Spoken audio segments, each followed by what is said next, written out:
Con su venia, señora presidenta.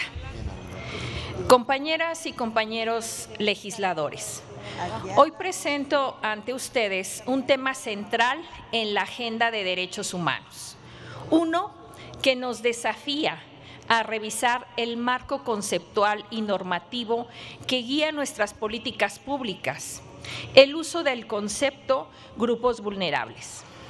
La reforma que propongo es a los artículos 27, 73, 115, 185 y 192 de la Ley General de Salud, con el objetivo de reemplazar y de realizar una armonización legislativa con el artículo primero de nuestra Constitución, poniendo como eje central el principio pro persona, de tal manera que las personas puedan ejercer efectivamente sus derechos y por ello reconocer que es obligación del Estado mexicano la implementación de políticas públicas que cumplan con esos derechos.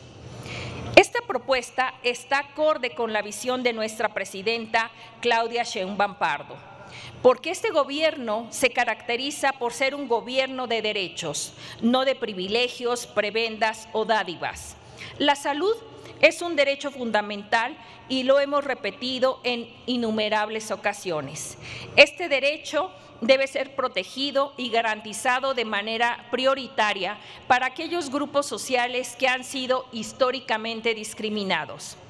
Este término, aunque útil en su momento, ha demostrado sus limitaciones en un contexto donde la igualdad sustantiva y el enfoque de derechos humanos deben prevalecer como principios rectores de nuestro quehacer legislativo.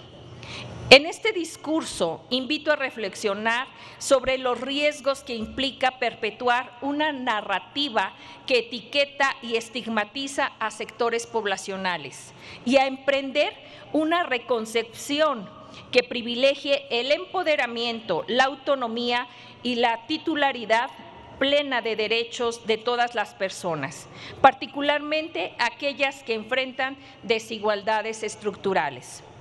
El término grupos vulnerables nació como un recurso lingüístico y político para identificar a colectivos que enfrentan barreras estructurales que limitan su acceso pleno a derechos. Sin embargo, al centrar la atención en la vulnerabilidad como una característica inherente, se corre el riesgo de construir narrativas asistencialistas que refuerzan la dependencia al Estado, perpetuando la exclusión y la estigmatización. Como bien lo ha señalado la Corte Interamericana de Derechos Humanos en casos paradigmáticos como Campo Algodonero, la vulnerabilidad no es una condición intrínseca, sino el resultado de contextos históricos, culturales y estructurales que generan desigualdades y limitaciones. Es fundamental que desde este pleno revisemos cómo nuestras leyes y políticas contribuyen en algunos casos a perpetuar esta narrativa en lugar de combatirla.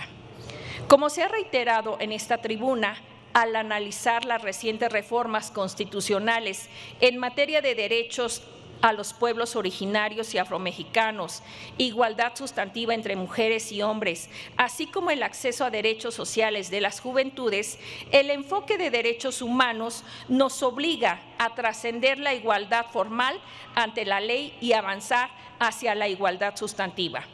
La Suprema Corte de Justicia de la Nación, en su jurisprudencia, ha dejado claro que la igualdad sustantiva es una dimensión indispensable del derecho a la igualdad jurídica. La igualdad sustantiva, y cito, se configura como una faceta del derecho humano a la igualdad, que tiene como objetivo remover o disminuir los obstáculos sociales, políticos, culturales y económicos que impiden a ciertas personas o grupos ejercer sus derechos en condiciones de paridad. Desde esta perspectiva, los llamados grupos vulnerables no requieren únicamente protección pasiva, requieren medidas para la igualdad, tales como medidas de inclusión, de nivelación y acciones afirmativas, en suma, de políticas públicas transformadoras y un compromiso legislativo que atienda las causas estructurales de su desventaja.